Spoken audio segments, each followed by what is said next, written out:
Hi folks, it's Simon here. How you doing? Well, it's early Friday afternoon. I'm sitting down here by the Brisbane River. This is the Walter Taylor Bridge in Indooroopilly, commonly known as the Indooroopilly Bridge. People actually used to live inside the pylons of this bridge, if you can see them there. I can actually remember people having bridge parties back in the day when I worked at Pizza Hut. We even used to deliver there sometimes. But, you know, this is not an Indooroopilly geography lesson. It's been one of those weeks. It's been all right, but there have been quite a bit of stresses this week. Waiting on people to get back to me about things for the crowdfunding campaign, having accommodation organised in Melbourne for my internship in 2 weeks' time, and then finding out that, oh no, in fact, that they don't have room for me after all. That's great. Yeah, and money stresses and this and that and the other thing. So yeah, when you go through weeks like this, especially when you've experienced a bit of depression and anxiety, well, a bit is a bit of an understatement, they can throw you off course. I'm really glad that I'm at the stage now where if you go through stuff like this, can kind of shake it off. I'm well enough equipped to do that.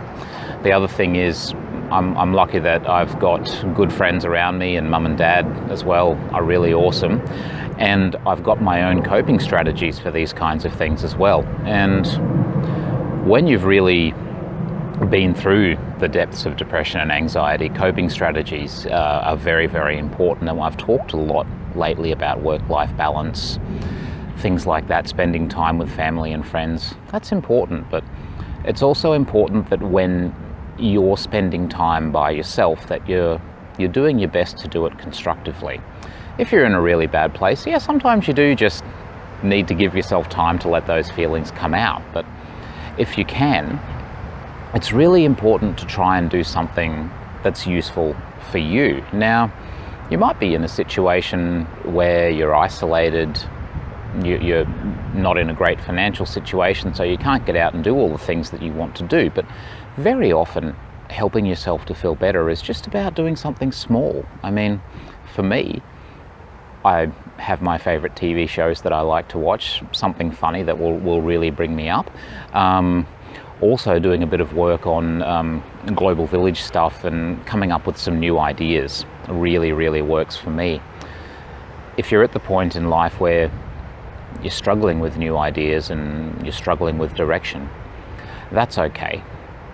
Many of us have been there. Goodness, I've been there too. But try having a look inside yourself and thinking, okay, well, what have I got inside me that is useful and that other people can benefit from? And if you don't listen to the inner critic too much, and if you're realistic with yourself, you will find something. You really will. You know that I don't like to talk in cliches, but there is a large amount of truth in the thought that we all have something to offer. We all do. So folks, if you're going through something difficult, if you're having a bit of a stressful time, if you're having a bit of a blip in the road, look inside yourself and really find what matters to you. When you're alone, make the most of that time and do something constructive, do something useful, something that's going to bring you up.